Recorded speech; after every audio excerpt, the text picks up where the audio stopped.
Hey guys, this is TFR back in with another video. Today we're going to be reviewing the Aew Revolution pay-per-view this past Sunday, so let's get right into it.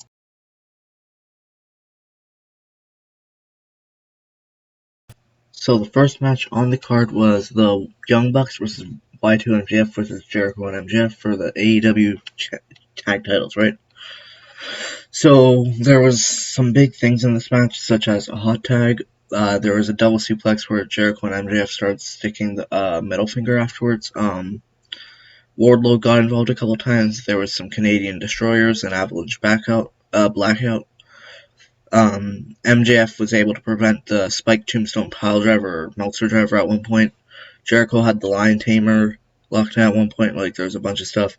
MJF started doing the crotch chop like DX. He reversed the Tombstone. They hit one of the Jacksons with a baton and then hit a heat seeker for two. The Bucks hit stereo diving crossbodies. Then Jericho hit Wardlow with the Judas effect. Bucks hits the BTE trigger before having a super kick party on MJF and hitting Jericho with the Meltzer driver for the win. I loved it. 4 out of 5.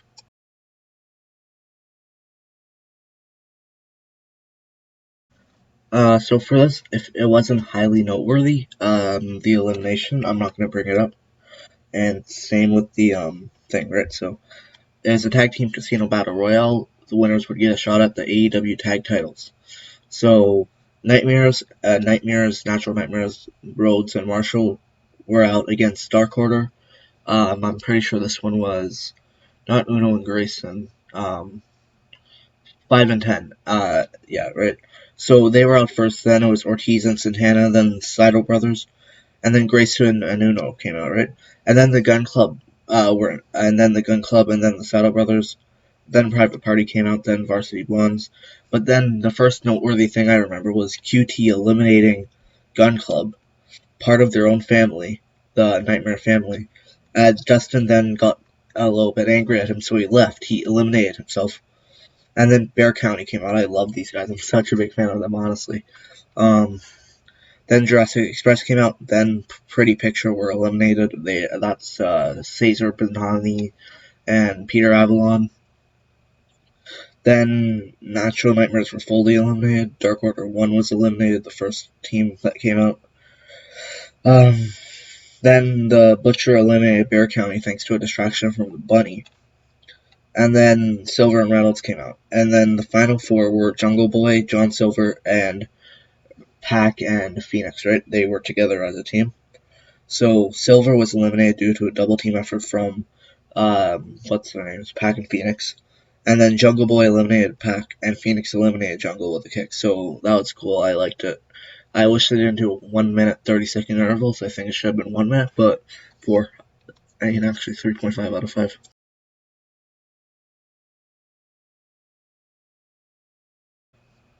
So after this, we had the AEW Women's Title clash between Hikaru Shida and Ryo Mizunami. So it started out with Ryo disrespecting Shida straight up. She was like taunting her and everything. She hit the guillotine leg drop, which she hit on Nyla Rose last week like a million times, but it was only a 2 count. Shida was doing everything in her power because apparently Shida's never actually beaten Mizunami before, so she was doing everything in her power. She couldn't put her away with the first knee strike, so she hit one more out of desperation for the win. I liked it. It was probably the best pay-per-view women's match so far, and this is an amazing step in the right direction for the women's division. So I'd rate it 4 out of 5.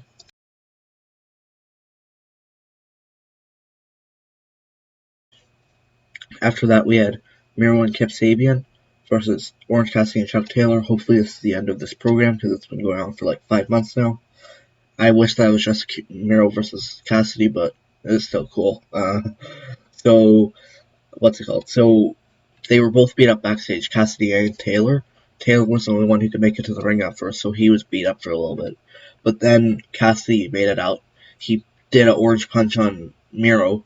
He got some offense and got a couple close calls, but Miro at the end of the day managed to clean house. Taylor was tagged in and he had to tap out to game over. So yeah, hopefully Miro can go on to do greater things now, but it was okay, 3 out of 5.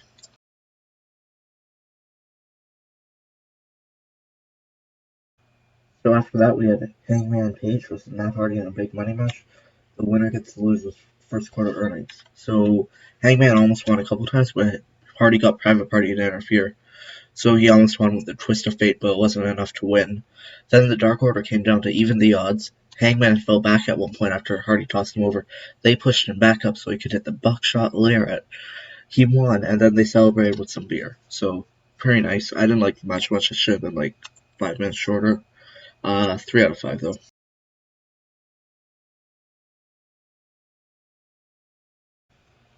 So next we had the Face of the Revolution ladder match, where the winner would get a shot at the TNT title. So the two entrances I was a really big fan of were Max Caster, who got hyped and he, on his rap to the ring, called out Dr. Seuss and Lola Bunny. It's funny. And then the surprise entrant, the sixth man, was Ethan Page from Impact. So Penta destroyed Cody on a ladder with a Canadian destroyer, which made him have to go to the back, but he went back in at one point. Archer was going to win the match by climbing the ladder, but Page low-blowed him. Caster hit the elbow from the top on Cody. Jake Roberts got involved because he took out Page, but Penta superkicked him, and ended with Sky taking Cody's injured arm, throwing it on top of the metal of the ladder, throwing him off then, and winning. I liked it. 4 out of 5. So yeah, that's going to be a match for this week's Dynamite.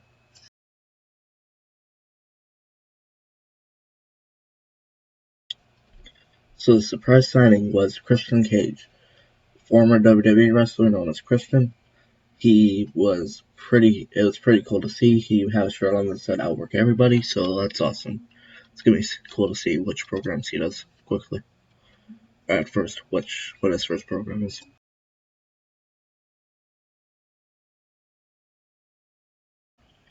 Next up, we have the debut of the Legend Sting and the cinematic street fight. So Sting threw his bat up to fight Starks. It became 4-on-2 when Hook and Powerhouse Hobbs came out to throw Darby through a glass table. Starks threw a barrel into Sting that looked pretty vicious, before Darby and Sting came back with Sting winning with a Scorpion Death Drop on Starks. It was a very good cinematic match. I liked it. 4 out of 5.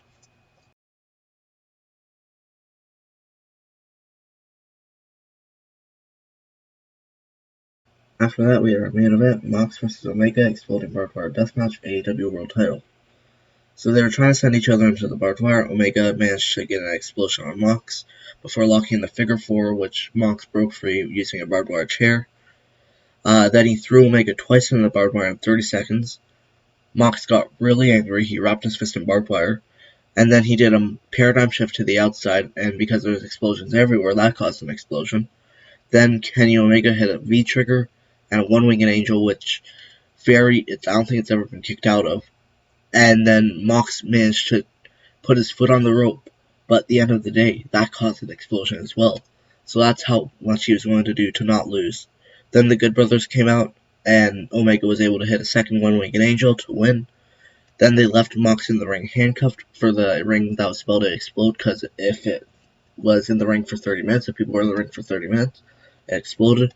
Then Kingston came down to try to save Mox, so he covered Mox with himself to try to brace the impact, but the explosion was very lackluster, and yeah, so that was it. It was 5 out of 5, but with how bad and underwhelming the explosion was, it took it to like a 4 out of 5. So that is all for this pay-per-view, ladies and gentlemen. The pay-per-view is very good overall. The card for tonight's Dynamite is the Inner Circle War Council, where it's rumored that they're going to kick someone out. Dr. Britt Baker, Maki Ito, and Nyla Rose versus Hikaru Shida, Ryo Mizunami, and Thunder Rosa. Matt Jackson versus Rey Fenix. Christian Cage is going to speak.